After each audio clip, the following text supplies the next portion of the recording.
제가 이 세션에 지난번에 이제 제가 일을 하고 있을 때 이 세션에 들어갈 이렇게 어떤 멘트들을 좀 전달해 달라고 그러셔가지고 제가 업무 중에 바쁜 와중에 이렇게 간단하게 적긴 했는데 소프트웨어 과거와 현재 그리고 미래의 모습 이렇게 전달을 드리긴 했는데 제가 뭐 애플의 팀 쿡도 아니고 이렇게 미래의 모습을 예측하기는 어려울 것 같고요. 그러니까 제가 보통은 저희 회사 내에서 어떤 기술적인 거 가지고 세미나를 진행을 한 적은 있고 뭐 이런 적은 있지만 이렇게 어떤 여러분들 대상으로 그리고 일반인들 대상으로 제가 어떤 소프트웨어에 대해서 좀 이렇게 오버럴하게 얘기했던 적은 별로 없어서 이렇게 주제를 잡는데 조금 어려움이 있기는 했습니다. 그런데 소프트웨어에 대한 얘기는 하기는 할 겁니다. 소프트웨어가 어떻게 되고 내용들을 보시면서 이것들을 우리가 일반인의 관점에서 이 소프트웨어를 어떻게 바라볼 것인가. 요즘에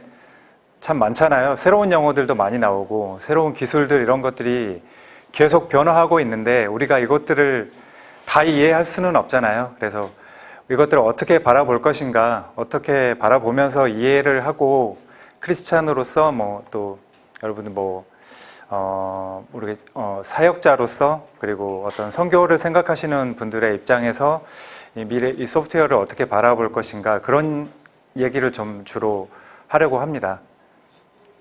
네.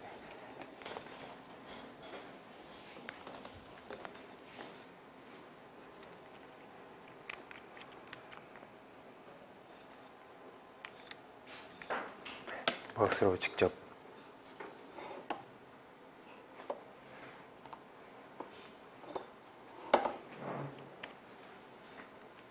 네.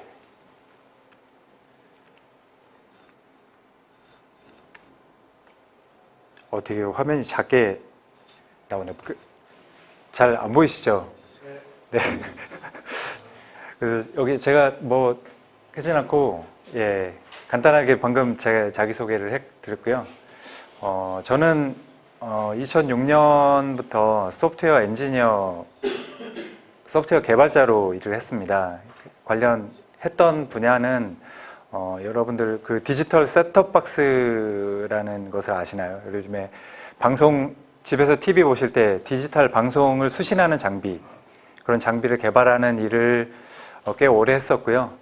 몇 년 전부터는 이제 전장이라고 해서 자동차의 전장이라고 해서 이제 전기장치 디바이스 중에 멀티미디어 디바이스는 뭐가 있을까요? 여러분들 자동차 운전을 할 때 이쪽에 내비게이션, 오디오 비디오 내비게이션을 저희는 이제 멀티미디어 제품이라고 하거든요. 그래서 저희 현재는 현대모비스에서 그 멀티미디어 제품 관련해서 직접 개발은 하고 있지는 않지만 소프트웨어 문제점 이런 것들 찾아서 제기를 하고 해결하는데 같이 그런 업무를 하고 있습니다. 그래서 실제로 개발자로 일을 더 오래 했기는 했습니다. 네. 이 자리에는 저기 안병욱 목사님의 초청으로 오게 됐고요. 제가 이 자리에 오게 되면서 계속 여쭤봤던 게 있어요. 저는 뭐 목사님도 아니고 일반인으로 회사에 다니는 사람인데 이 자리에 와서 이런 얘기를 제가 할 수 있겠습니까? 라고 하셨는데 하셔도 된다고 이렇게 하셔가지고 그래서 오게 됐습니다. 네. 오늘 말하고 싶은 것은 실은 제가 뭐 일했던 분야에 굉장히 깊이 들어가서 어떤 기술적인 얘기들을 하기보다는 어떤 우리가 그냥 소프트웨어라고 얘기를 할 때 그 소프트웨어에 대해서 어떤 일반적인 가지고 계신 생각들 그리고 떠오르는 것들을 가지고 그리고 또 많은 변화들이 일어나고 있을 텐데 근데 그 변화들 가운데서 우리가 좀 어떻게 그 변화들을 바라볼 것인가에 대해서 좀 얘기를 하겠습니다. 그리고 마지막에는 이 소프트웨어라는 게 좀 뭔가 공중에 이렇게 붕 떠 있는 느낌이지만 우리 주변에 굉장히 가까이 와 있다는 것 그런 걸 좀 말씀을 드리면서 또 뭐 일부 마지막에는 어떤 코딩 교육에 대한 소재에 대한 소개도 좀 있거든요. 그런 부분들은 나중에 뭐 여러분들 자녀분들이나 뭐 교회 내에서나 그리고 선교지에서도 충분히 이렇게 활용할 수 있을 만한 내용이 좀 있습니다. 그것들을 좀 소개해 드리려고 합니다. 네, 전통적으로 우리 보통 소프트웨어라고 하면 소프트웨어는 지금 영어로 써 있긴 한데 소프트웨어는 일반 용어입니다. 그리고 뭔가 컴퓨터랑 관련되는 장치들을 구동하기 위한 어떤 프로그램을 소프트웨어라고 합니다. 이 소프트웨어는 되게 일반적인 그런 용어예요. 네, 이것들은 다 아실 겁니다. 근데 소프트웨어를 생각할 때는 우리가 늘 소프트웨어만 생각하지만 실은 하드웨어가 없었다라고 하면 소프트웨어는 실은 필요가 없었습니다. 그러니까 뭔가 어떤 일을 하려고 할 때, 빨리 하려고 할 때 과거에 뭔가 컴퓨터라는 장치가 없었다라고 하면 사람들을 시켰겠죠. 그렇지만 그것들을 뭔가 빠르게 연산하고 처리하기 위해서는 하드웨어가 반드시 필요합니다. 그래서 하드웨어가 없는 소프트웨어는 존재하지 않는다. 뭐 이렇게 생각하시면 될 것 같습니다. 그래서 하드웨어에 대한 내용 드렸고요. 여러분들이 가장 익숙하게 아시는 것들을 가지고 간단하게 좀 설명을 할게요. 여러분들 스마트폰 가지고 계시지만 그것도 컴퓨터라고 생각하시면 됩니다. 지금 우리 집에 있는 데스크탑, 그리고 여기에 있는 노트북, 그리고 뭐 애플 뭐 이런 디바이스들은 전부 다 컴퓨팅 디바이스에 속합니다. 이것들은 여러분들 집에 있는 컴퓨터와 동일하다고 보셔도 됩니다. 컴퓨터는 모니터, 마우스, 키보드 이런 것들은 그 사람과 소통하기 위한 장치들이죠. 그러니까 마우스로 조작을 하고 키보드로 입력을 하고 스피커로 소리를 듣고 모니터로 어떤 일들이 벌어지고 있는지를 여러분들이 볼 수 있는 것들이 이제 그런 것들이고요. 그리고 필수적인 요소가 이쪽 포인터가 여기 있죠. 네. 보통 컴퓨터가 가장 중요한 거는 이 CPU입니다. CPU는 어떤 소프트웨어를 실행하기 위해서 가장 기본적으로 필요한 유닛입니다. 그리고 램은 그것들을 일시적으로 기억하면서 어떤 메모리상에 여러분들 어떤 것을 누군가에게 내용을 전달하고자 할 때 반드시 그게 여러분들 머릿속에 있어야 되잖아요. 없는 것들을 말할 수는 없지 않습니까? 이 램이라는 것은 어떤 그런 데이터들, 여러분이 말하고자 하는 것들, 처리하고자 하는 것들에 들어가 있는 것이 램입니다. 그리고 뭐 VGA 카드는 이런 카드는 여러분들 모니터 화면에 보여줄 수 있도록 하는 것들. 사운드는 그렇죠. 처리된 소리를 스피커로 내보내주는.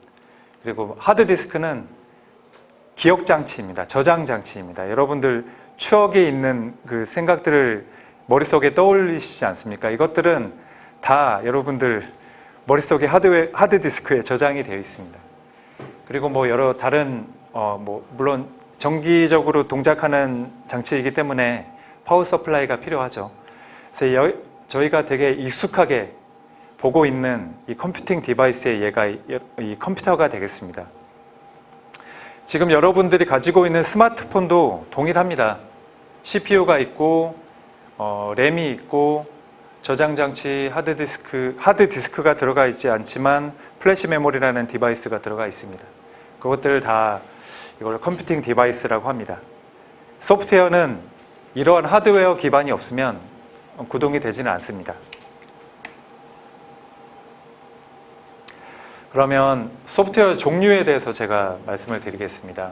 실은 소프트웨어 종류는 실은 굉장히 많습니다.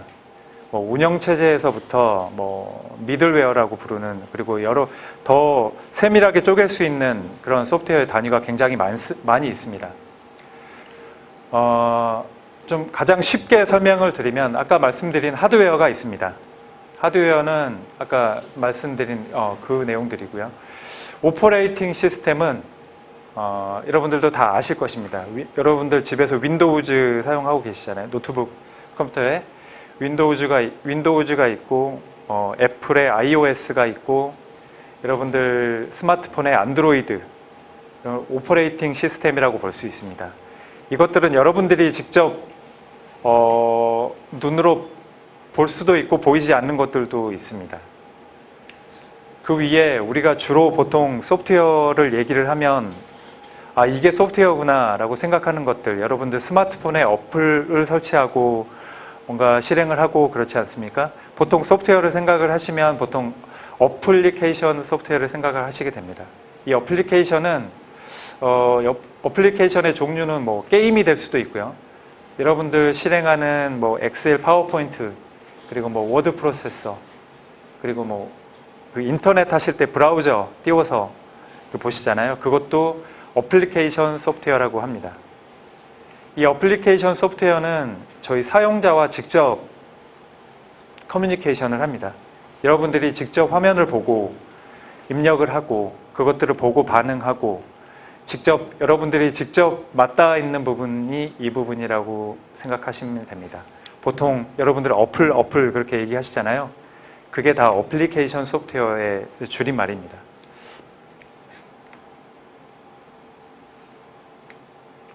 네, 그럼 이런 소프트웨어들은 어떻게 만들어질까요? 여러분들도 다 아시는 것처럼 프로그래밍 랭귀지, 프로그래밍 언어라는 것으로 이 소프트웨어는 만들어집니다. 그러면 이 언어는 어떤 종류가 있을까요? 여기 이 왼쪽에 뭐 잘 안 보이긴 하지만 이렇게 다 뭔가 영어로 되어 있는 어떤 텍스트들의 나열, 이런 의미들을 알아야지 이렇게 만들 수 있는 것들, 이런 것들 다 문법이 있습니다. 그래서 프로그래밍 언어를 통해서 소프트웨어를 만든다, 뭐 이렇게 보시면 되겠습니다.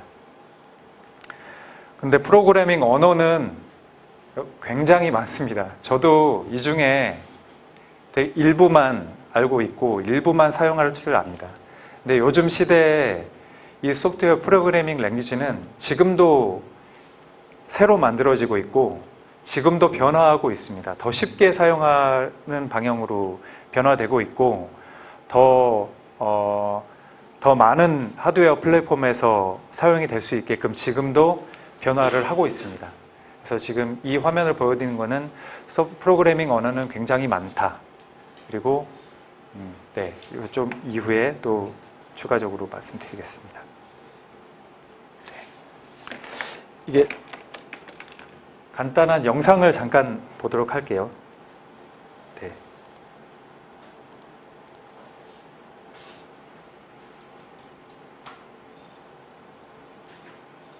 잠시만요.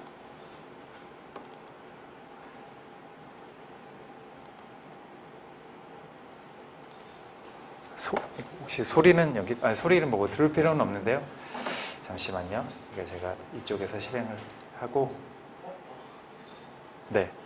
소리는 뭐 들으실 필요는 없습니다. 이거 지금 이 보고 계시는 이 화면은 컴퓨팅 디바이스가 개발이 되고 나서 지금 연도입니다. 1968년. 저 때는 제가 아직 태어나지도 않았을 그때 당시에 개발이 되고 있었던 소프트웨어 프로그래밍 언어의 종류입니다. 파스칼 뭐 이런 것들 실은 저도 잘 모릅니다. 그리고 뭐 어셈블러, 베이직 아시죠? 베이직 여러분들 뭐 학교 다닐 때 배우신 적이 있을 겁니다. 뭐 코볼, 포트란, 뭐 소프트웨어의 뭐 히스토리를 들으면 이제 다 들어봤을 법한 지금 소프트웨어들이 계속 변화를 하고 있습니다. 변화하고 있는 중에 가장 위에 있는 게 당시에 가장 많이 사용되던 소프트웨어 프로그래밍 언어입니다. 이것들을 일단 변화를 좀 보시죠. 네. 78년에 제가 태어난 해에, 네.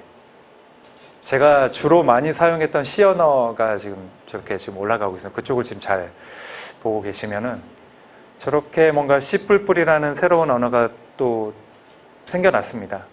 그리고 C 언어라는 언어는 점점 더 비중이 높아져요. 그만큼 C 언어를 구동할 수 있는 하드웨어도 많아졌다는 의미로 보시면 될 것 같습니다. 파스칼이라는 언어는 저도 잘 모르겠습니다. 네, 84년 뭐 이렇게 90년도쯤이 되면 아마도 이제 인터넷 세상이 열리겠죠. 그때 또 다른 언어들이 또 올라올 겁니다. C 언어가 굉장히 오랜 기간 동안 거의 뭐 탑을 유지하고 있을 겁니다. 네. 네, 89년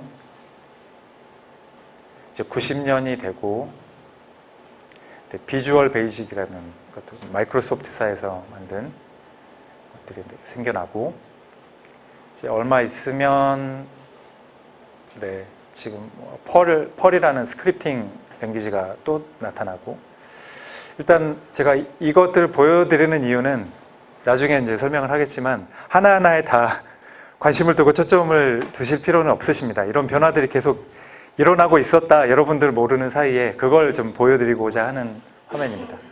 네, 자바스크립트라는 게 이제 상위로 올라오게 됩니다. 자바스크립트는 여러분들 인터넷 브라우저 보실 때 그냥 보시지만 그 안에서 자바스크립팅 언어들이 해독이 되고 구동이 되는 겁니다. 네, 자바는 안드로이드 디바이스 때문에 이렇게 일반 사용자들이 많이, 여러분들 스마트폰에서 돌아가는 어플리케이션들이 다 자바입니다. 네, 자바가 지금 또 탑으로 올라갔죠. 제가 사용하던 C는 이제 점점 이제 입지를 잃어가고 있습니다. 네, 그렇지만 C는 여전히 그 리눅스라는 어떤 그 OS의 주 언어이기 때문에 완전히 사라지지는 않을 겁니다. 당분간은요. 네, 그리고 더 고급된, 더 고급 언어들, 사용하기 편하고 그런 언어들이 이제 또 상위권으로 올라오게 될 겁니다. 지금 저쪽 중간쯤에 있는 파이썬이라고 하는 저 언어를 한번 좀 주목해서 보시면 잘 모르시겠지만 저도 저 언어를 잘 모릅니다. 그러나 저 언어는 앞으로 뭐 AI나 머신러닝 뭐 이런 시대, 이런 어떤 그런 시대의 흐름에 맞춰 저 언어가 많이 사용이 되거든요. 저 언어가 결과로 어떻게 되고 있는지 아마 곧 끝나겠죠? 12. 좀 길긴 한데, 네, 거의 왔습니다. 네, 파이썬이라는 또 언어가 또 계속 올라가고 있습니다. 말씀하신 게 하늘색인가요? 네, 지금 세 번째 있는 그 파이썬이라는 언어입니다. 네, 폭발적으로 단기간에 폭발적으로 또 언어가 또 변화하고 있죠. 그래서 18년 결국은 이렇게 올라갔습니다. 결국은 네, 일단 보여드린 영상을 통해서 보신 것처럼 굉장히 많은 언어들이 우리가 모르는 사이에 저 언어들이 소프트웨어로 만들어져서 여러분들이 보셨을 소프트웨어도 있을 거고 보지 못할 소프트웨어도 있었을 겁니다. 그래서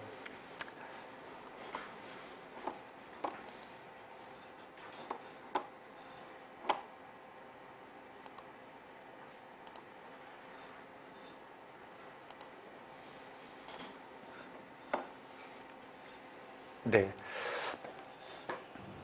좀 화면이 작아서 그런데 아까 얘기했던 결과의 그 탑 10입니다. 결과물들이고 제가 이런 많은 소프트웨어를 뭐 여러분들에게 소개해드리고자 하는 건 아니고 이런 소프트웨어들이 굉장히 방금 말씀드린 것처럼 변화들이 많이 있었고 지금은 뭐 저런 소프트웨어들이 주류를 이루고 있다. 그런데 보통 이제 어떤 소프트웨어 개발자가 되려고 하거나 뭐 어떤 이쪽에 뭔가 어떤 일을 하시게 되거나 그러면 분명히 언어를 선택을 하게끔 됩니다. 그래서 저 언어들을 뭐 다 알아야지 뭐 소프트웨어의 전문가냐 뭐 그런 건 아니고 여러분들이 맡은 어떤 업무에 하게 될 어떤, 물론 여러분들 뭐 다 개발자가 되실 건 아니시니까 뭐 이렇게 이건 넘어가서 다음에 좀 설명을 드리도록 하겠습니다.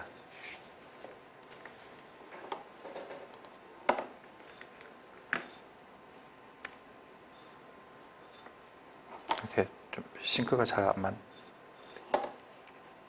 네네. 네. 이것도 좀 저 화면이 좀 클 줄 알고 좀 작게 준비를 했는데 지금 이거는 제가 좀 그냥 좀 재미있는 그림이어서 좀 가지고 온 거고요. 여러분들 만약에 여러분들이 프로그램 뭔가 소프트웨어를 만들고자 한다, 소프트웨어를 보고자 한다, 그러면 어떤 언어를 볼 것인가? 그래서 여기서 뭐 그 게임 하는 것처럼 그러면은 어떤 소프트웨어 프로그램을 만들고 싶은가? 그냥 내 자녀를 위해서 뭔가 할 거냐라고 하면 여기에 뭔가 이제 스크래치라고 하는 어떤 언어, 그리고 그러면 뭐 어떤 회사에 들어가기 위한 뭐 소프트웨어를 준비를 할 거냐라고 하면 여기 뭐 이쪽으로 가게 되면 근데 반드시 여기서 물어보는 게 있습니다. which 플랫폼을 반드시 물어봐요. 그러면 어떤 플랫폼에 대한 소프트웨어를 만들 것인가, 이거를 반드시 물어봐야 이 최종적으로 어떤 언어들이 결정이 되는 그림이거든요. 근데 이거는 마찬가지로 이쪽에도 있어요. 이쪽에도 이제 플랫폼을 물어봐요. 어떤 플랫폼에서 일을 하고자 하거나 어떤 플랫폼에서 구동되는 소프트웨어를 할 것인지에 대해서 물어봅니다. 여기서 제가 좀 설명드리고 싶은 것은 바로 플랫폼입니다. 플랫폼 얘기를 이제 조금 이따 방금 할 거고요. 그러면은 아까 프로그래밍 언어 지금 계속 얘기를 하고 있는데, 프로그래밍 언어는 그러면은 어떤 종류가 있을까요? 로우 레벨, 이거는 간단히 설명하고 넘어갈게요. 이 프로그래밍 언어는 굉장히 다양합니다. 그러니까 아까 그 그림을 보셨겠지만 정말 하드웨어에 가깝게 구동이 되는 소프트웨어. 근데 그 소프트웨어들은 우리가 이해하기는 참 어렵습니다. 그리고 요즘에 많은 언어들이 나오고 있지만 이것들은 하이 레벨 프로그래밍 언어라고 합니다. 하이 레벨, 로우 레벨은 사람이 이해하기 어렵고 대신 기계가 이해하긴 편합니다. 하이 레벨은 사람이 이해하기는 쉽고 기계가 이해하기는 어렵고 기계가 수행하기에는 속도가 좀 이렇게 문제가 생깁니다. 이런 언어의 종류가 있고요. 네. 이거는 그 프로그래밍 소프트웨어가 하드웨어에서 어떻게 구동이 되는지에 대한 또 설명인데, 이것도 간단하게 설명을 드리고 넘어가겠습니다.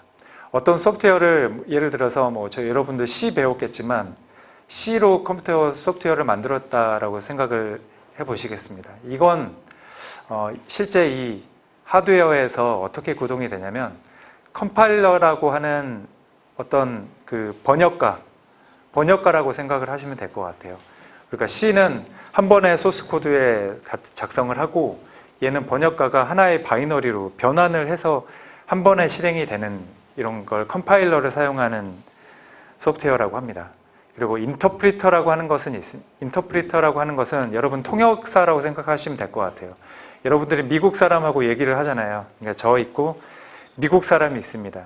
그러니까 내가 미국 사람에게 전달하고자 하는 내용이 한국말로 전달을 할 텐데 그 중간에 통역사가 있지 않으면 그 미국 분이, 물론 여러분들 영어 잘 하시겠지만 미국 분은 미국 언어로 알아들어야지 그걸 실행을 하게 됩니다. 그러니까 이 수행을 하는 속도는 느려지겠죠. 이걸 이제 어떤 실행 방식에 있어서의 어떤 그런 소프트웨어에 대한 내용입니다. 네.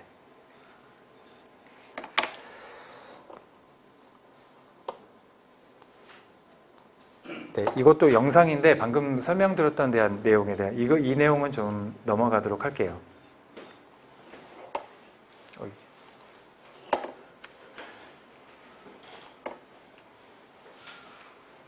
네. 이렇게.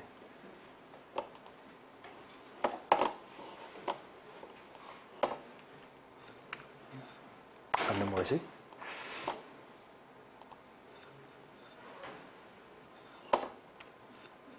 네. 좀 이제 플랫폼 얘기로 아까 말씀드리긴 했지만 이제 복잡한 언어는 잊어버리시고 플랫폼 얘기를 좀 해보도록 하겠습니다. 지금 이 화면에 보이는 이것은 어떤 플랫폼의 소프트웨어 구조입니다. 네, 이건 무엇이냐면 바로 안드로이드입니다. 안드로이드. 여러분들 스마트폰 갖고 계시잖아요. 스마트폰의 어떤 소프트웨어의 구조에 대한 내용입니다. 이 구조를 제가 자세히 설명할 건 아닙니다. 이 안에 아까 말씀드린 운영체제가 들어가 있고 이쪽에 보면 C와 C++이라는 어떤 언어로 구성된 소프트웨어 컴포넌트가 있고 또 안드로이드 런타임이라는 것도 있고 어플리케이션 프레임워크이라는 것도 있고 그리고 실제 아까 말씀드린 어플리케이션 소프트웨어가 이 위에 있습니다. 그래서 요즘에 나오는 이런 어떤 소프트웨어의 플랫폼을 보자면 어느 하나로 만들어지는 플랫폼은 없습니다. 요즘은 여러 가지 언어들이 한꺼번에 그 플랫폼을 구성하는 요소로서 개발이 되고 여러 가지 언어들이 한꺼번에 공존한다는 그림을 이제 설명을 해드리려고 안드로이드의 어떤 프레임워크를 가져왔습니다. 네. 이 두 번째 그림도 좀 유사합니다. 구조는 비슷하고 밑에 OS 뭐 오퍼레이팅 시스템이 있고 뭐 어떤 라이브러리를 통해 위에 뭐 클래식 앱이면 애플리케이션이죠. 결국 마찬가지로 어플리케이션이 있는데 이거는 이 구조는 바로 또 여러분들 잘 아시는 그 윈도우즈에 대한 플랫폼에 대한 설명입니다. 네. 그러면 이렇게 많은 언어들이 있는데 우리가 소프트웨어를 어떻게 바라봐야 될까요? 그거에 대한 이제 질문을 드린 거고요. 이렇게 제가 좀 너무 배경화면을 블랙으로 해와서 잘 안 보이네요. 네.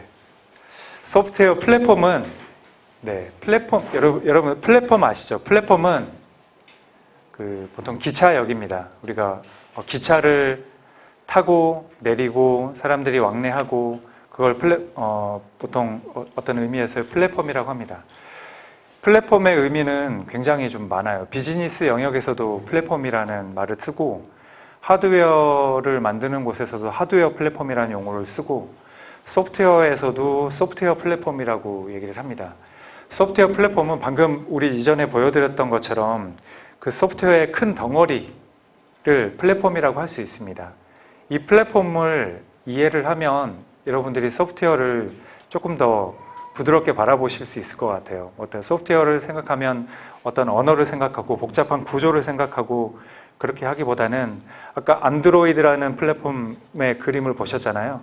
그런 어떤 플랫폼의 관점에서 소프트웨어를 바라보면 이 플랫폼을 통해서 어떤 서비스들을 하려고 하는 것이고 어떤 일들이 뭐 그 플랫폼을 통해서 이루어지는가 이런 것들을 생각해 보실 수 있겠습니다. 그래서 플랫폼은 각각 어떤 구획된 땅, 형태라는 뜻의 뭐 어떤 영단어, 플랫과 폼이 합쳐져서 형성된 단어고 컴퓨팅 분야에서는 어떤 다른 소프트웨어와 구동시키기 위해서 하드웨어와 소프트웨어 결합으로 컴퓨터 아키텍처 운영체제를 포함해서 프로그래밍 언어 관련 그 인터페이스라고 하면 어떤 그 소통의 통로, 아까 소통 얘기를 많이 하셨는데 어떤 그런 서비스를 제공하는 것을 플랫폼이라고 합니다. 그래서 어떤 이는 플랫폼의 사업은 그러니까 플랫폼을 먼저 개발을 해서 플랫폼을 먼저 선점하는 것은 굉장히 중요하다라고 얘기를 했고 그 얘기랑 비슷한 얘기가 플랫폼은 인공위성과도 같다. 여러분들 인공위성을 쏘아 올릴 때는 뭐 실패할 수도 있습니다. 올라가다 떨어질 수도 있고 뭐 올라갔지만 제대로 된 궤도에 정착하지 못해서 뭐 이렇게 돌다가 떨어질 수도 있고 그렇지만 이 소프트웨어 플랫폼이라는 것을 일단 궤도에 올려놓으면 이 소프트웨어 플랫폼을 활용한 많은 생태계가 만들어지게 돼요.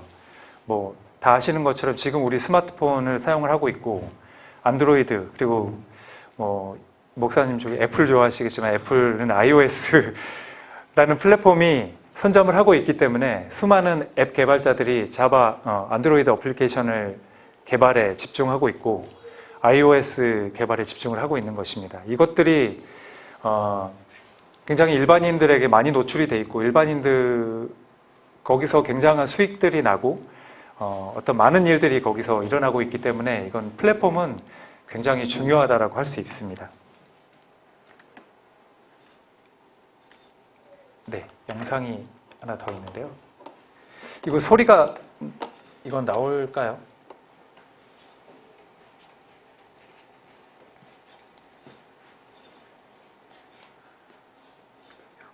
네, 소리도 일단 이쪽에서.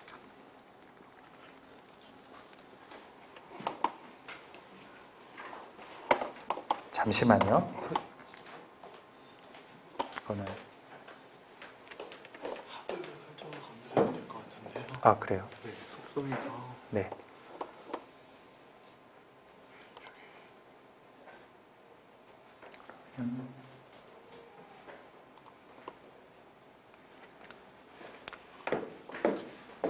출력을. 네.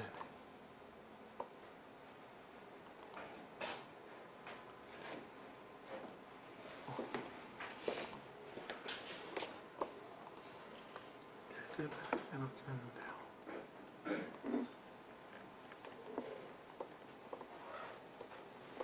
HDMI로 들어갔으면 예. HDMI로 사운드 이거 한번 눌러보시겠어요? 네, 그거 위에 아니요 위에 이거 네, 그거 누르시고 네. 리얼텍으로 한번 아, 네.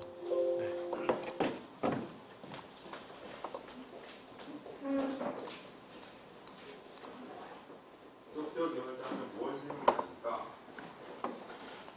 책상에 앉아서 똑똑한 머리를 써서 컴퓨터라는 것을 세상에 모르는 척척 해결하는 네, 한번 일단 들어보시죠.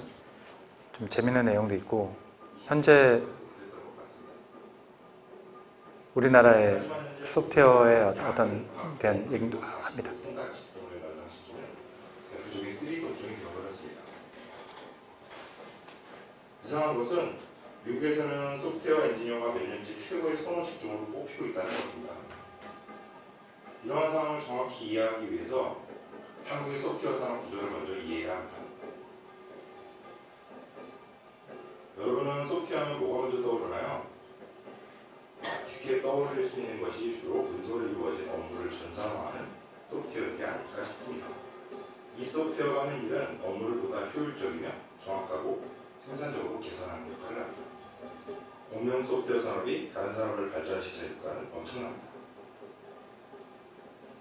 하지만 이 산업의 생태계를 좀 더 들여다보면 왜 소프트웨어 산업이 3D 업종으로 기피되고 있는지 이해가 됩니다. 원래 물건이라는 것이 만드는 비용보다는 물건의 가치에 의하여 가격이 정해지는 것이 통상적입니다. 하지만 공명 소프트웨어 산업은 그렇지 못합니다. 항상 단일 고객의 필요에 맞추는 방식이라 마치 건물 짓는 것과 같이 소프트웨어를 만드는 데 소요되는 비용으로 가격이 산정됩니다. 그러니 제대로 만들어서 소프트웨어의 가치를 높이는 것보다 적은 인력과 시간으로 만드는 방법을 찾는 것이 수익성에 가장 중요한 역할을 하는 구조가 됩니다. 결국 개발 비용을 줄이기 위해 야근과 주말 근무 많아지고 급여도 상대적으로 적고 조금이라도 비용이 적은 하청업자에게 다시 발주하고 비용이 높은 고경력자를 꺼려하는 현상이 발생하게 되는 겁니다. 그런데 스마트폰이 나오면서 소프트웨어 산업에 엄청나게 큰 변화가 일어나기 시작했습니다. 스마트폰의 세상이 되는 거죠. 이것은 소프트웨어가 업무 전산화라는 굴레를 벗어던지고 일상생활에서의 가치 창출이라는 어마어마한 기회를 갖게 되었다는 것을 뜻합니다. 문제는 이러한 엄청난 시장 기회가 왔는데 전통적인 국내 소프트웨어 산업 구조 때문에 아직도 우수한 인재들이 변화된 소프트웨어 산업조차 기피하고 있다는 겁니다. 이건 정말 큰 문제입니다. 일반 사용자는 소프트웨어를 좀 더 알아봅시다. 대표적인 것 중 하나가 검색 포탈입니다. 네, 검색 포탈입니다. 구글, 네이버 다음이 있습니다. 참고로 네이버에는 하루에 2천만 명이 접속하고 1억 개의 지위가 투기됩니다. 업무용에서는 수만 명 정도가 쓰면 대형 시스템이라고 합니다. 반면 일반 사용용 소프트웨어는 일상생활에서 그 가치를 만들기 때문에 기본적으로 수백만, 수천만 명을 대상으로 합니다. 다른 예로 몇 년 전 영상이기 때문에 숫자는 좀 다를 겁니다. 소비하는 디지털 콘텐츠를 모아주고 언제든 필요할 때 소비할 수 있도록 해주는 서비스입니다. 콘텐츠의 종류에 특화된 것들도 많습니다. 음악, 영화, 도서, 문서, 심지어 유전자 정보, 운전 습관 등 매우 빠르게 확대되고 있습니다.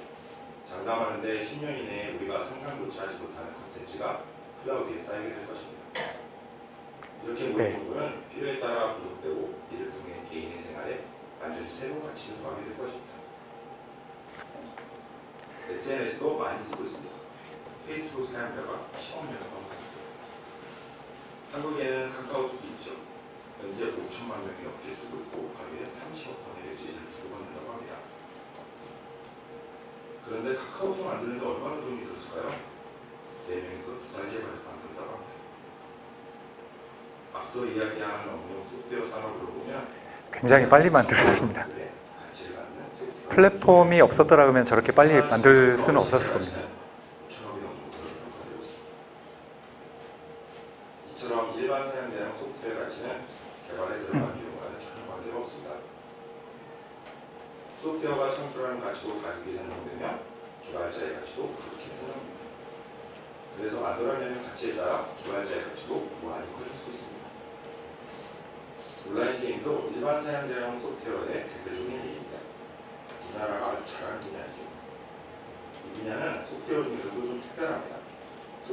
자체가 즐기는 컨텐츠가 되어 창출된 사람이라고 할 수 있죠. 2011년 검색 포탈 온라인 게임 국내 시장 규모가 20조를 넘었습니다. 2011년 게임 수출만 2조 5천억이 넘습니다. 요즘 잘 나간다는 K-POP 수출 총액이 2천억임을 감안한다면 게임 산업의 규모가 얼마나 큰지 짐작이 가실 겁니다. 이쪽에서 잘 나가는 회사들이 역사가 짧다고 해서 결코 작은 회사들이 아니다. NHN은 시가총액이 12조를 넘었었습니다. SK텔레콤이 10조, KT가 7조임을 감안한다면 결코 작은 회사가 아닙니다. 온라인 게임을 하는 NC소프트도 5조에 육박하고 넥슨은 시가총액 8조를 넘고 있습니다. 넥슨의 김종주 대표가 우리나라 3위의 주식재산을 보유하고 있다는 것은 잘 알려진 사실입니다. 기존 재벌이 모두 은숟가락을 물고 태어난 사람들이라는 점에 비하여 김종주 대표는 소프트웨어 개발로 밑바닥부터 시작한 사람입니다. 이외에도 NC소프트의 김택진 대표, NHN의 이해진 의장, 카카오의 김범수 의장, 유메이드의 박관호 의장 등 모두 5천억이 넘는 부를 거머쥔 사람들입니다. 수백억 수준까지 포함하면 별거하기 어려울 정도로 많습니다. 모두들 일반 사용대상 소프트웨어로서 엄청난 사용자 가치를 창출하였고 그 가치를 인정받아 대박을 친 거죠. 소프트웨어를 통해 세상을 변화시키고 새로운 가치를 만들어가는 사람들이 끊임없이 나타날 것입니다. 이제 시작입니다. 네, 이거는 몇 년 전 영상인데 굉장히 좀 뭔가 저보다 더 설명을 잘하지 않습니까? 그래서 영상을 좀 가져왔고요. 일단 말씀드리고자 하는 것처럼 일반 사용자용 소프트웨어라고 아까 영상에서 얘기를 했는데 그것은 그러니까 지금 여러분들이 사용하는 소프트웨어를 일반 사용자용 소프트웨어라고 합니다. 그것들은 과거에는 많이 없었죠. 많이 없었는데 지금은 누구나 여러분들 소프트웨어를 사용 안 하는 분은 없어요. 그리고 그것들이 가능하게 된 거는 아까 말씀드렸던 것처럼 여러분들 눈에 직접 보이진 않는데 여러 소프트웨어의 플랫폼들이 이미 어떤 그 자기 위치를 차지하고 있기 때문에 아까 카카오톡 4명의 개발자가 2달 안에 그 어플리케이션을 만들어서 서비스를 했다고 하잖아요. 실은 이 스마트폰 안드로이드에 장치 이게 아무 소프트웨어가 없는 상태에서 그 4명한테 주면서 여기에 카카오톡 서비스 올려가지고 서비스를 하세요라고 하면 그 4명은 절대로 2달 안에 4명이서 몇 년이 걸릴지도 모를 것 같아요. 그 장치라는 안에서 그 서비스를 만들어내는 거는 밑에 바닥부터 다 진행을 해야 되는 부분인데 이미 플랫폼이라는 부분이 완성이 되어 있기 때문에 그 플랫폼 위에 여러 가지 소프트웨어들을 이제 쉽게 만들어내서 여러 서비스를 시도를 할 수 있는 거죠. 그래서 플랫폼이라는 것은 그래서 좀 굉장히 의미가 있다라고 생각을 하고요. 네. 이 플랫폼들은 실은 지금 여러분 스마트폰에는 하나의 플랫폼을 여러분이 바라보고 있는 거지만 아까 클라우드라는 용어를 또 영상에서 사용을 했지 않습니까? 이 클라우드라는 용어는 요즘에는 네트워킹 시대입니다. 그래서 모든 것이 네트워크로 연결이 되어 있어요. 그래서 눈에 보이지 않는 플랫폼들이 굉장히 많이 있습니다. 이 구름처럼 생긴 이 부분이 여러분 인터넷이라고 생각하시면 될 것 같아요. 이 안에는 여러분들이 보지 못하는 굉장한 플랫폼들이 다 곳곳에서 서비스를 하고 있어요. 예를 들면 뭐 데이터베이스, 뭐 런타임, 데이터베이스의 하나를 예를 들면 여러분들 그 스마트폰에서 찍은 사진이 전부 다 클라우드에 저장이 되지 않습니까? 그 사진은 여러분들이 스마트폰을 바꾸더라도 다시 어플만 실행하면 여러분들 사진 그대로 다시 보실 수 있어요. 이것은 클라우드라는 그 플랫폼 위에서 돌아가는 그 어떤 서비스, 사진은 다 실제로 다 여기에 저장이 돼 있겠죠.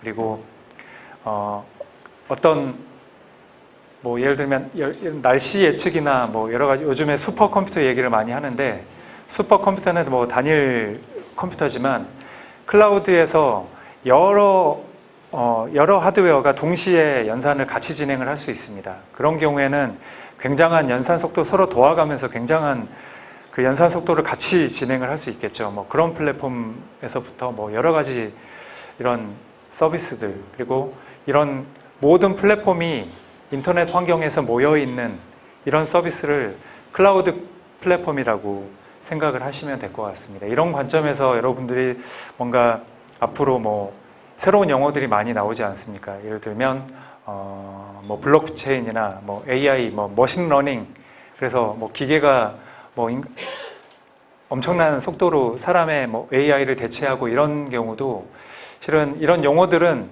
결국 다 플랫폼을 선점하기 위한 경쟁으로 치달을 겁니다. 예를 들면 블록체인이라는 서비스를 여러 회사에서 할 수 있겠지만 그 회사는 자기들이 그 플랫폼을 먼저 선점하기 위해서 선점을 하고 있으면 모든 일반 사용자들이 사용할 서비스들이 다 그 위에서 제공이 되기 때문에 이 플랫폼을 선정하는 것은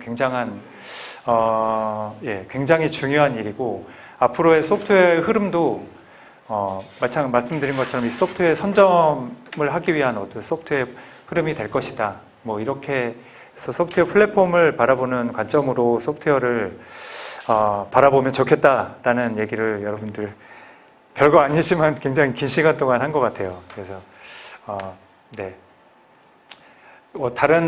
일단 거기서 말씀드리고자 하는 중심 내용은 마치도록 하고요. 프로그래밍 언어는 앞으로 더 고급화 될 거예요. 고급화라는 거는 더 쉽게 사용자들이, 그러니까 개발자들이 사용하게 되겠죠. 지금 여기 그림 보시면 이거는 이제 고급화된 언어의 하나의 종류인데 여러분들 이쪽에 뭔가 그 어린이들 블럭 장난 게임 하는 것처럼 코드 요소를 이렇게 마우스로 끌어다가 이런 프로그램의 단위의 펑션을 조합하기만 하면 이런 코드, 실제 프로그래밍 언어로 변환이 되는 이런 코드들이 바로바로 나옵니다. 그러니까 우리가 어떤 언어를 막 공부해야 되나 머리 아플 텐데 우리 애한테 만약 예를 들면 저희 애한테 뭔가 얘는 소프트웨어 엔지니어가 됐으면 좋겠어 라고 했을 때 어떤 언어를 가르칠 게 아니라 그 어린이들이 살게 될 그 미래는, 그리고 미래의 그 프로그래밍 언어는 굉장히 쉬워집니다. 제가 생각하기에는 언어 하나하나를 가르칠 필요는 없고 대신 저런 언어들이 이 컴퓨팅 디바이스라는 이 하드웨어 안에서 어떻게 실행이 되는지, 어떤 개념을 가지고 있는 건지, 그걸 이제 뭔가 코딩 교육이나 뭐 어떤 이런 관점에 적용을 했으면 좋겠어서 이걸 이제 간단히 설명을 드릴 거고요. 소프트웨어는 굉장히 우리 주변에 많이 가까이 와 있습니다. 여러분들 다 사용하고 계시고 알게 모르고의 소프트웨어를 사용하고 계세요. 지금 여기에 제가 네 가지 프로젝트의 사이트를 지금 해놨는데 이건 제가 지금 좀 보여드릴게요.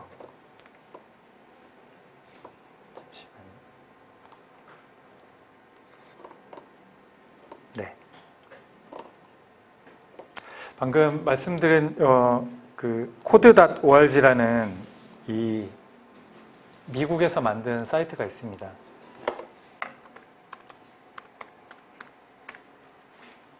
네. 이 code.org라는 이 사이트는 어떤 비영리 단체예요. 비영리 단체에서 전 세계 모든 학교의 모든 학생은 컴퓨터 과학을 배울 기회가 있어야 됩니다라는 어떤 생각을 가지고 코딩 교육에 대한 내용들이 이 사이트에 있어요. 그래서 어린이들 집에 여러분들 자녀나 또는 예를 들면 교회에서 물론 저희 이 IT 우리 미션 컨퍼런스의 다른 선택 세션에 보면 코딩 교육을 다루는 세션이 있더라고요. 아마 거기서 더 자세히 다루긴 할 텐데 실은 저도 지금 저희 아들이 둘이 있는데 이 사이트에 가면 굉장히 잘 되어 있습니다. 정리가 잘 되어 있고 지금 이제 내가 아빠 선생님이 되는 거죠. 가면 이 코딩 교육에 대한 어떤 그 코스들이 있어요. 지금 첫째 아들, 둘째 아들이 진행하고 있는 코스인데 이 진행하고 있는 상태도 알 수 있고 방금 말씀드린 그 언어입니다.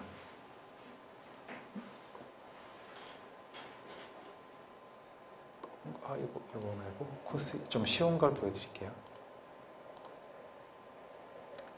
그러니까 이 사이트는 언어를 가르치지는 않습니다. 물론 이제 고학년이 되면 아까 뭐 저 중에 자바스크립트라는가 어떤 이런 언어를 가르치긴 하는데 아까 말씀드린 그 그림 있지 않습니까? 그게 이제 블로클리라고 하는 눈으로 볼 수 있는 코딩 언어인데 그것을 활용해서 어떤 코딩에 대한 개념을 알 수 있도록 이 사이트에서 제공을 하고 있어요. 예를 들면 이 벌이 한 칸 한 칸을 지나면서 이 꽃을 따와야 되고 그리고 이쪽을 내려가면 이제 꿀을 먹어야 되고 이런 게임처럼 이걸 할 수 있는데 말씀드린 그 언어가 여기 있어요. 만약에 실행을 하면 반복 3번 해서 앞으로 가서 뭐 앞으로 이동해서 꿀을 얻고 이걸 뭐 반복문에 대한 개념, 조건문에 대한 개념 뭐 이런 것들이 다 있어요. 이 중에서. 근데 이게 실은 하나의 코딩의 언어입니다. 그래서 이 언어를 가르칠 필요는 없다. 개념을 알면 된다. 이게 좀 핵심인 거죠. 코딩 교육이. 그래서 이런 어린이들이나 앞으로 이제 자라게 될 어린이는 저희보다 더 많은 소프트웨어를 접하게 될 거고 더 많은 어떤 복잡한 그런 세상에 살게 될 겁니다. 그렇지만 중요한 것은 그 언어 중에 하나를 가르치는 게 아니라 이 컴퓨터 장치가 어떤 개념으로 프로그램이 되고 어떻게 실행이 되고 이런 것들 이 code.org라는 사이트는 굉장히 괜찮은 것 같습니다. 여러분들 여러분들 자녀 교육이나 어떤 선교지에서의 어떤 그 코딩의 교육에 활용을 할 수도 있을 것 같아요. 이런 부분들은요. 그리고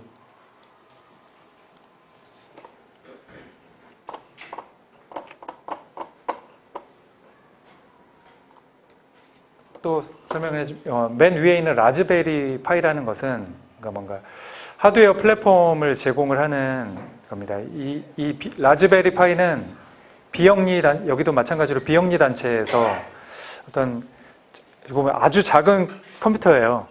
여기도 또 보여드려야 될 것 같은데 여기까지만 보여드리겠습니다. 좀 비슷한.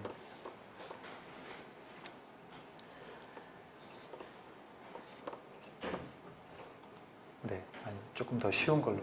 이런 게 전부 이렇게 그 코딩 교육에 활용될 수 있는 것들이거든요.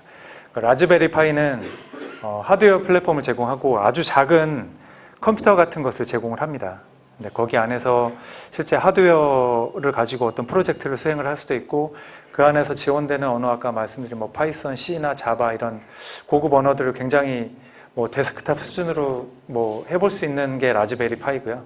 아두이노는 요즘 대학생들이 프로그램을 공부하는 대학생들은 아마 저걸 다 가지고 있을 겁니다. 그러니까 이것들은 전부 다 비싸지 않아요. 비영리 단체에서 교육 용도로 그리고 개발도상국이나 이런 데서 교육에 활용을 할 수 있는 하드웨어를 만든 곳이 이제 라즈베리 파이, 아두이노, 그리고 마이크로비트라는 것은 BBC에서 만든 교육용 플랫폼입니다. 저기도 마찬가지로 조그만 장난감 같은 하드웨어가 있고 인터넷 그 브라우저를 통해서 아까처럼 그런 코딩을 해볼 수가 있고 그 코드를 또 바로 우리 메모리 스틱에 저장하는 것처럼 이렇게 저장만 하면 그 코드가 또 그 장치 안에서 실행이 되는 것도 볼 수 있고 이런 것들 쉽게 우리가 좀 소프트웨어 프로그램을 접할 수 있는 이런 것들이 좀 실질적으로 좀 뭔가 해보고자 하는데 좀 도움이 될 수도 있을 것 같아서 이것들은 좀 가지고 나왔습니다.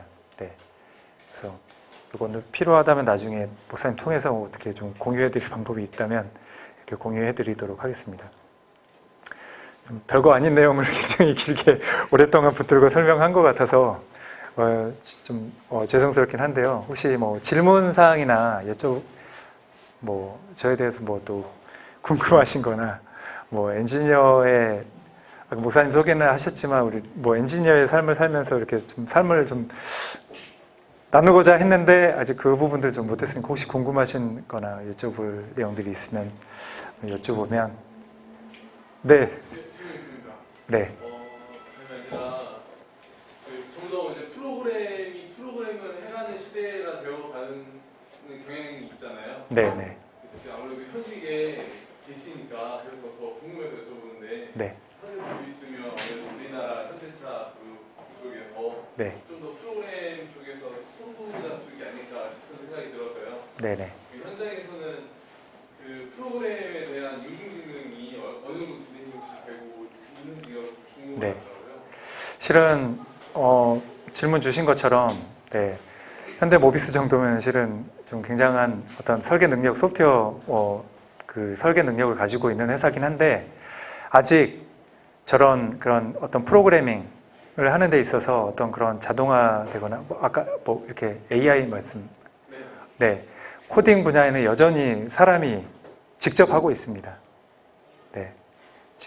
저는 지금 그 품질 쪽에 있지만 저희는 현대차 쪽에서는 소프트웨어 개발이라는 말보다는 설계라고 하더라고요. 그래서 소프트웨어 설계 쪽은 여전히 지금 사람들의 저런 코딩 스킬에 의해서 프로그램들이 개발이 되고 있고 여전히 그게 근데 한동안은 계속 지속이 될 것 같아요. 아무리 언어가 저렇게 쉬워지지만 이게 지금 사람들이 요구하는 어떤 수준의 그런 사람은 굉장히 많은 걸 요구하잖아요. 우리 화면 여기 누르면 이렇게 반응해야 되고 이렇게 돼야 되는데 이게 기계가 해줄 수는 없는 부분이 아직은 굉장히 많이 있습니다. 그래서 현재는 거의 100% 지금 사람이 직접 개발하고 있다 이렇게 말씀드릴 수 있을 것 같아요. 근데 앞으로는 변하게 되겠죠. 근데 어느 시일에 얼만큼 변하게 될지는 저도 잘 모르겠습니다. 지금은 사람들에 의해서 그리고 각각 그 언어를 다룰 줄 아는 사람들이 모여서 각각의 플랫폼을 만들고 그리고 사람들에게 보여지는 그 어플리케이션은 또 어플리케이션 개발하는 분들이 또 다 담당을 해서 개발을 진행을 하고 있습니다. 네. 네, 코딩을 처음 배우는 사람들이 네. 어른들 중에는 어떤 것들이 좀 효과적으로 배울 수 있을지. 아, 네네. 일단은 지금 아까 어린이라고 하면 아까 예를 들면 초등학생이나 이런 경우라고 하면 아까 굳이 언어를 가르칠 필요는 없다고 생각을 합니다. 저는요. 그래서 그 친구들이 앞으로 커서 쓰게 될 언어는 지금 현재 그것들이 아닐 겁니다. 그러니까 아까 어떤 코딩의 개념들을 알 수 있는 것들을 코딩의 교육으로 가져가고 지금 어른이 어떤 언어를 좀 배우고자 한다면 아까 우리 그 영상 봤지 않습니까? 파이썬이라는 언어를 배우셔야 할 것 같습니다. 저도 파이썬은 모릅니다.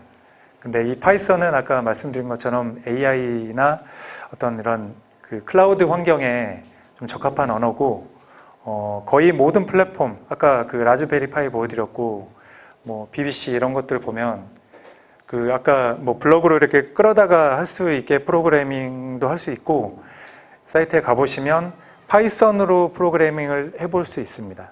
그러니까 취미처럼 해보실 수 있고 그래서 일반인이 그러니까 다른 기반 지식 없이 뭔가 프로그래밍에 도전해보고자 한다라고 하면 이 중에 뭔가 라즈베리 파이는 좀 굉장히 좀 고급까지 갈 수 있는 부분이고 아두이노 성인이 접근해서 트라이 해볼 수 있는 부분은 아두이노 정도. 아두이노 이렇게 조그만 장난감처럼 생겼습니다. 거기에 그거 가지고 굉장히 많은 프로젝트들이 이 인터넷 세상에 되고 있고 하나의 예를 들면 그 집에 있는 우리 집에 식물 정기적으로 이렇게 물을 줘야 되지 않습니까?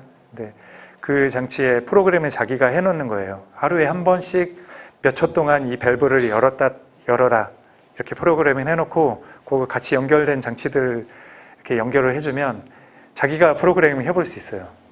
하루에 한 5초 동안 밸브를 열고 닫고 이게 또 이더넷 와이파이로 연결을 하면 내가 스마트폰에서 어플을 통해서 집에 물을 줄 수 있는 것도 가능하고 이런 아주 재밌는 프로그램들이 굉장히 많이 준비되어 있습니다. 그래서 이런 것들은 어른이 한번 도전해볼 만하다. 그리고 그거 도전해볼 언어는 파이썬이다. 이 정도 말씀드리겠습니다.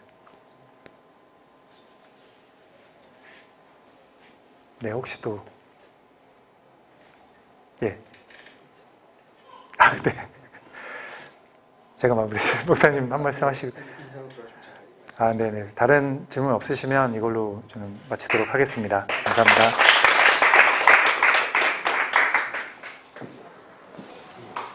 오늘 양현우 예수님께서 얘기해 주신 것처럼 저희가 지금 사실 플랫폼에 대한 것은 전쟁 중입니다. 이게 단순히 프로그램도 있지만 저희가 이 ICMC 자체도 아이템시라는 플랫폼을 만들어서 그 안에 많은 소프트웨어들을 넣어놔서 필요한 것들을 가져가게 만드는 거고, 그리고 사실 기독교와 이제 세상과의 싸움도 이제는 단순히 이슈의 전쟁, 뭐 동성애나 아니면은